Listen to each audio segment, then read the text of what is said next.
it's as scary looking as the stories that surround it and flow through it. It's a building that holds many secrets, real and unreal. It begs for an investigation. The Hancock County Courthouse in Bay St. Louis was built in 1911. And over the years, there's been a lot of paranormal activity reports, including one of a woman in a white flowing dress. She was a widow of the last man to be executed here in Hancock County. We have a paranormal investigative team with us to document the event. What we're hoping that you'll see is something compelling, something interesting, and possibly something frightening. The Meridian-based paranormal investigative team, Ghost Chasers of Mississippi, led by husband and wife team Justin and Ashley Pritchett, joined us for the venture. We live on one side of the coin, and that's what we see, that's what we participate in throughout our lives, throughout our every day. The paranormal is the other side of the coin. I want to know the other side of the coin. Pritchett has had some uncomfortably close encounters in past investigations. We've had flashlights get rolled off the table. We've had my name called over a radio frequency. We've had motion detectors go off by themselves. There's going to be secrets. There's going to be things that happened here that it's going to leave something behind. It's going to leave a blueprint. We're here to try to read it. All right, let's go dark. Justin took his spirit box into the courtroom to make a first contact. If there's anyone in here with us, the spirit box uses radio frequencies to create white noise commonly used as a conduit for ghostly conversation. Once again, is there anybody at all in here with us right now? that was a hello. Was it? Hey, how are you? What in the world was that? Who's that? My name's Justin. This is Jacob. Talk to us, please.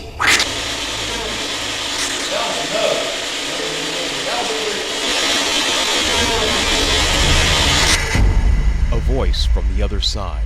Next, we used a flashlight, a static camera, and a walkie-talkie to coax a shy spirit. Were you executed in the jail? In the jail behind the courthouse? If that's true, will you put the light on?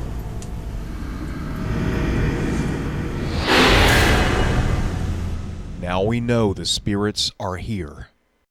We were still in search of the woman in the white gown. Some of the latest sightings came from near the law library. So we went up there and waited. Camera operator Joe McCarthy was the only one welcomed. The question of the night: are you the lady? Are you the lady in a white gown?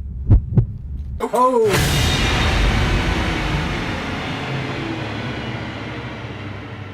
Bingo. We've made contact.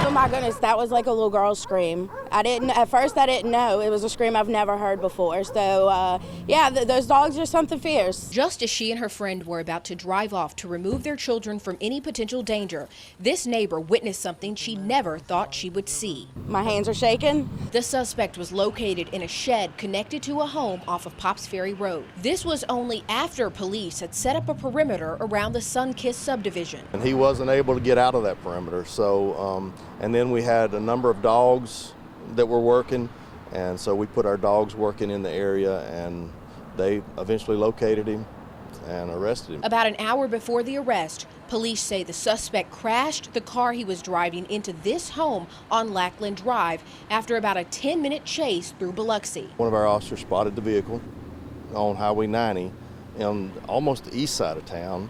And so when we went to try to stop that vehicle, he ran from us. The vehicle police spotted was the same one the Jackson County Sheriff's Department was looking for in connection to an early morning murder. Biloxi police tried to stop it, but the driver led them on a high-speed chase through town that ended with a crash into this home and ultimately an arrest.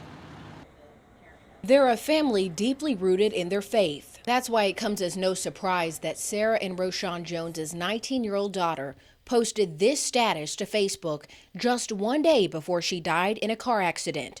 She wrote, "I know for a fact God is real." Since Monday, I think we've been comforted by that Facebook post because so many kids in this community have texted me, they've called, they've inboxed me on Facebook, you know, crying and saying, I want to know God, I want to be saved. So what sparked the beautiful 19-year-old college student to affirm her faith via social media? Her mom says it was after a very spiritual Easter Sunday experience at church. She was telling me, Mom, when Pastor August made the altar call for those that wanted to receive salvation to come up, she said, I didn't want to move from my seat because I just wanted to talk to God for myself. Sierra's mom and dad say they raised all 4 of their children in church.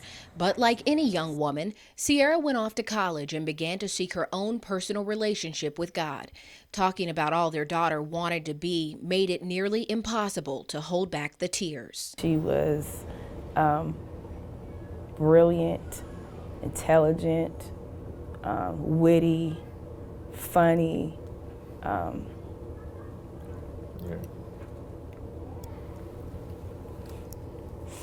Sierra was captain of the St. Martin girls basketball team her senior year in high school, as well as a member of ROTC. She was a natural leader, and she Was. knew how to draw a crowd, and she knew how to orchestrate a crowd. She was just amazing. But out of the spotlight, she wrote and sang songs. When I wake from dreaming, tell me, is this really love? While it's difficult to find calm in this storm, the Joneses say God has made his presence known through the outpouring of love and support they've received from the community. You just don't realize how significant people are until something tragic happens. And it's just kind of shown us that, you know, like Sierra said, God is real. This song was dedicated to all the praying mothers out there. And I know it seems like your children have gone so far off left, but God is saying just keep praying because he's not going to give up on you or your children. You've cried.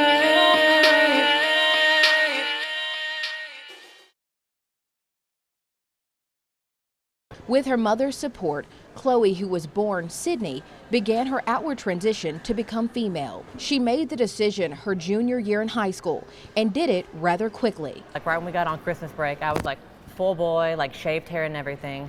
Came back, long blonde hair, makeup, like nails done and everything, and they were like, no, most people didn't know what to think, but I'm like, I'm happy, I'm living my life. Chloe says the response from her classmates was mixed. Some understood, others did not.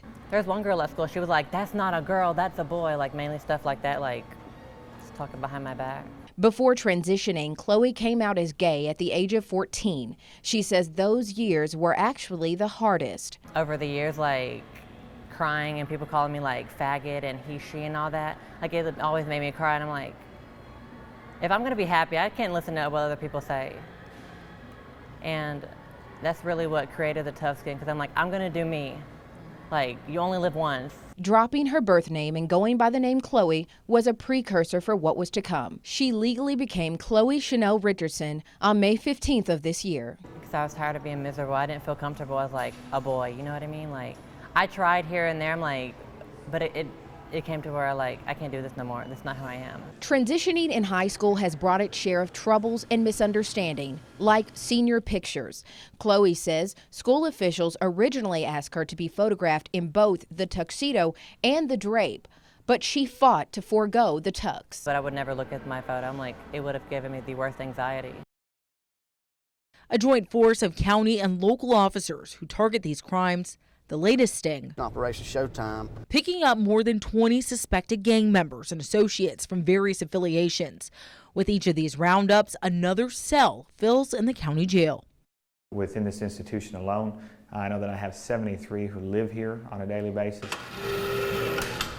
Gang symbols plastered throughout the jail. This is the Simon City Royals, some of their stuff right here. Those locked up unashamed of their affiliations, some so much so they didn't mind giving us a glimpse into the gang culture. We do handle business, but, you know, everybody do that. Jay Knight admits he's a Latin king. His answers to the tough questions reflect the unspoken code of silence, but also highlight the fear once they've been sworn in. Like many others in the area, this is not their first time dealing with Mother Nature's fury. It survived Katrina, but it didn't survive this. It just feels like it's the storm happened all over again.